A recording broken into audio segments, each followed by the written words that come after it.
नमस्कार बंधुरा आमी कृष्णेन्दु धारा पूर्व मिदनापुर हेड़िया थेके এই মুহূর্তে আপনাদের সাথে এবং আজকের এই ভিডিওতে আমরা কথা বলবো বাড়িতে আসা আধার কার্ডের চিঠি নিয়ে এবং আপনার কাছে থাকা যে আধার কার্ড সেটা নিয়ে।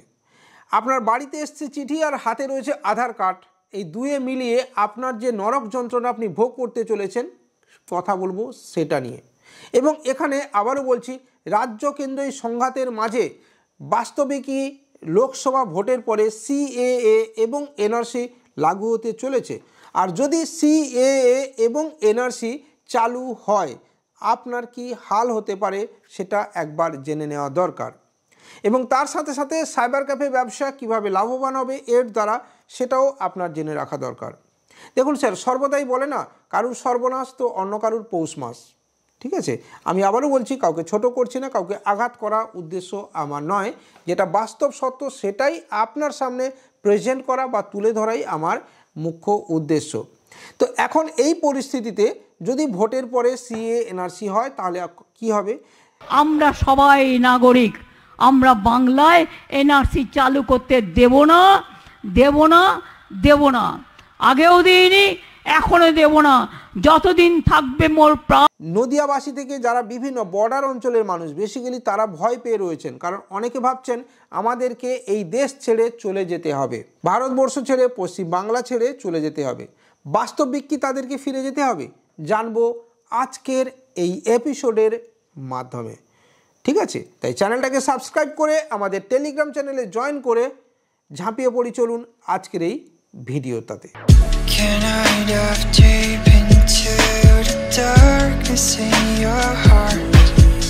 ভিডিও ভালো লাগলে বা আমাদের কোনো কনসেপ্ট যদি আপনার পছন্দ থাকে তাহলে অবশ্যই একটুখানি লাইক করবেন। আমাদের ফেসবুক পেজ এবং ইনস্টাগ্রাম পেজে আপনি ফলো করতে পারেন, আর অবশ্যই চ্যানেলটাকে সাবস্ক্রাইব করে একটু সাপোর্ট দেবেন।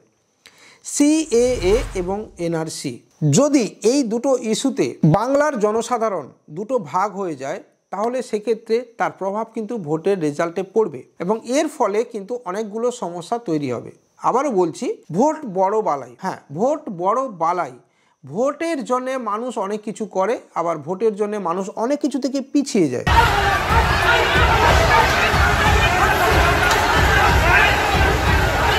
তবে এই বিজেপি সরকারের বা আমাদের কেন্দ্রীয় সরকারের যে নীতি নির্ধারণ রয়েছে বা যেভাবে ট্র্যাডিশন রয়েছে সেই ট্র্যাডিশনকে যদি আপনি ফলো করেন, কাশ্মীরের 370 ধারাকে রদ করে দেওয়া হয়েছে। पीएम अगर 10 दफा भी इस देश के प्रधानमंत्री बन जाए ना तो भी 370 को हटा नहीं सकते। अगर हमें इतिहास लिखना है तो किसी न किसी को तो इतिहास बनाना पड़ेगा। ভারতবর্ষ স্বাধীনতার পর থেকে কাশ্মীরে 370 ধারা কিন্তু ছিল। आप क्या बात कर रहे हैं? मतलब आप पीओके और रक्षा चिन्ह को भारत देश का हिस्सा नहीं मानते? क्या बात कर रहे हैं आप? এই সরকার, এই কেন্দ্রীয় সরকার কিন্তু সেই ধারাকে তুলে দিয়েছে। पूरा का पूरा कश्मीर भारत देश का हिस्सा था, है और रहेगा। কোনো কথা না শুনে, শুধু তাই নয়, কাশ্মীরকে দীর্ঘদিন অবরুদ্ধ করে রাখা ছিল মিডিয়া থেকে এবং জনসাধারণের থেকেও। क्या बात कर रहे हैं आप? जान दे देगा मुझके लिए। বাইরের কেউ যেতেও পারতেন না, দেখাও করতে পারতেন না। এবং আজকের ডেটে কাশ্মীরে কি চলে? কেন্দ্রীয় সরকারের শাসন চলে, ঠিক আছে বন্ধু, এটা কিন্তু আপনার জেনে রাখা দরকার। হাজার বাধা, হাজার আপত্তি উপেক্ষা করেও কেন্দ্রীয় সরকার কিন্তু এটা করে দেখিয়েছে। কতটা ভালো হয়েছে, কতটা খারাপ হয়েছে সেই বিষয় নিয়ে আমরা পরে কথা বলবো, কিন্তু এটা হয়েছে, এটাই সত্যি। তাহলে ওই ট্র্যাডিশনকে যদি আপনি এখানে ফলো করেন, গত 5 বছর ধরে সিএএ এবং এনআরসি কিন্তু থেমে রয়েছে, অর্থাৎ সিএএ এবং এনআরসি হতে পারে। বাংলায় এনআরসি চালু করতে দেব না, দেব না, দেব না। প্রতিটি মুহূর্তে বলা হচ্ছে এটা হতে পারে, তবে কখন হবে সেটা কিন্তু আমরা এখনো পর্যন্ত এক্সাক্ট বলতে পারবো না। আর ঠিক তার সাথে সাথে জুড়েছে 100 দিনের প্রকল্পের টাকাকে আটকে রাখা বা MGNREGA প্রকল্পের টাকাকে আটকে রাখা। 100 দিনের কাজে রাজ্যে অনিয়ম রয়েছে এবং যে কারণেই 100 দিনের টাকা আটকে আছে বলে কেন্দ্রের তরফ থেকে জানানো হলো রাজ্যকে। প্রায় 3 বছর হলো ভারতবর্ষের এই বৃহত্তম প্রকল্পের ক্ষেত্রে পশ্চিমবঙ্গের ভাড়া হচ্ছে 0, অর্থাৎ পশ্চিমবঙ্গের মানুষজন এই পরিষেবা থেকে বা এই প্রকল্পের ইনকামের জায়গা থেকে সম্পূর্ণ বঞ্চিত।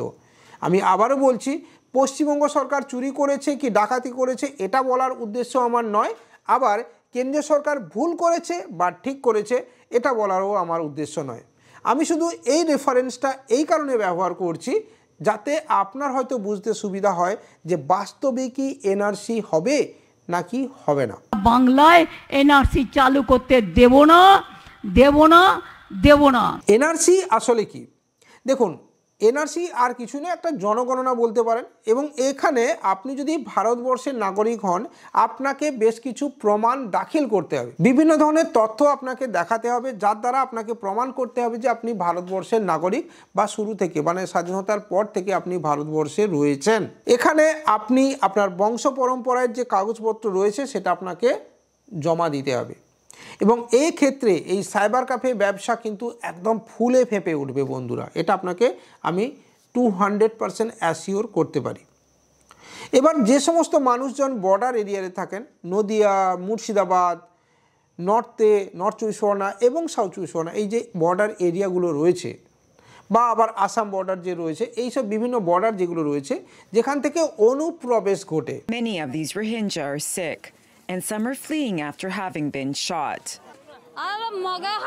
The Rakhine Buddhists are slaughtering us. We are scared. বিভিন্ন নদীপথের মাধ্যমে, সুন্দরবনের নদীপথের মাধ্যমে, জলপথের মাধ্যমে যে সমস্ত মানুষজন বাংলাদেশ বা বিভিন্ন জায়গা থেকে আমাদের ভারতবর্ষে এসে দীর্ঘদিন যাবৎ বসবাস করছেন এবং বিভিন্ন পদ্ধতির মাধ্যমে, বিভিন্ন ঘুরপথে তাদের Aadhaar card, PAN card, voter card পর্যন্ত হয়ে গেছে, রেশন কার্ড পর্যন্ত হয়ে গেছে এবং সরকারি বিভিন্ন স্কিমের সুবিধা পাচ্ছেন, তাহলে এই এনআরসির ফলে তাদেরকে কি তাহলে এই পশ্চিমবাংলা ছেড়ে চলে যেতে হবে?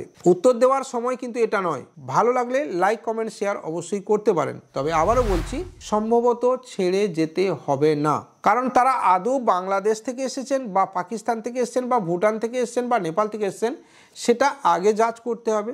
তবে হ্যাঁ, যদি এটা প্রমাণিত হয় যে আপনি ভারতবর্ষের নাগরিক নন, সেক্ষেত্রে হয়তো আপনার জন্য স্পেশাল কিছু ব্যবস্থা হবে। হ্যাঁ, আপনি ভারতবর্ষে থাকতে পারবেন, হয়তো দেখা যেতে পারে আপনি ভোটাধিকার প্রয়োগ করতে পারবেন না, আপনি ভারতবর্ষের বিভিন্ন সুবিধা থেকে বঞ্চিত হয়ে যাবেন, বিভিন্ন সরকারি স্কিমের যে সুবিধা আপনি পাচ্ছেন সেই সুবিধা হয়তো আপনি পাবেন না। তাই এমনটা কিন্তু নাও হতে পারে যে সিএএ এবং এনআরসি লাগু হয়ে যাওয়া মানেই আপনাকে এই দেশ ছেড়ে পালাতে হবে। তাই আবারও বলছি, আপনি ভয়ভীত হবেন না, শান্ত থাকুন, ধীর স্থির থাকুন, নিজের কাজে মন দিন। আর যদি আধার কার্ড বন্ধ হয়েছে, আধার কার্ড এই বন্ধের সাথে এনআরসি বা সিএর কতটা যোগ আছে আমরা সত্যিই জানি না, তবুও বলছি যদি বন্ধ হয়েছে আপনি চেষ্টা করুন নিকটবর্তী আপনার আধারের যে অফিস রয়েছে, অর্থাৎ রাঁচি হেড অফিস অথবা কলকাতা অফিসে যোগাযোগ করার। ভিডিও ভালো লাগলে এখানেই লাইক, কমেন্ট, শেয়ার অবশ্যই করবেন। আপনার মনে যদি কোনো কোশ্চেন থাকে এই রিগার্ডিং, আমি যদি কোনো বিষয় ছেড়ে চলে গেছি, সেটা অবশ্যই আপনি এই ভিডিওর নিচে কমেন্ট করতে পারেন। আবারও বলছি, ভিডিওর শেষে কোনো রাজনৈতিক কোনো বক্তব্য দেওয়ার উদ্দেশ্য আমার নয়, আর আমি কোনো রাজনৈতিক বিশ্লেষকও নই। আমি আমার নলেজে যেটুকু থাকে সেটুকুই বোঝানোর চেষ্টা করলাম আমার ভিডিওর মাধ্যমে। কোনো ধরনের কোনো ধর্মীয় মেরুকরণ বা রাজনৈতিক মেরুকরণ আমার সাথে দয়া করে করবেন না। নমস্কার, ভালো থাকবেন, সুস্থ থাকবেন।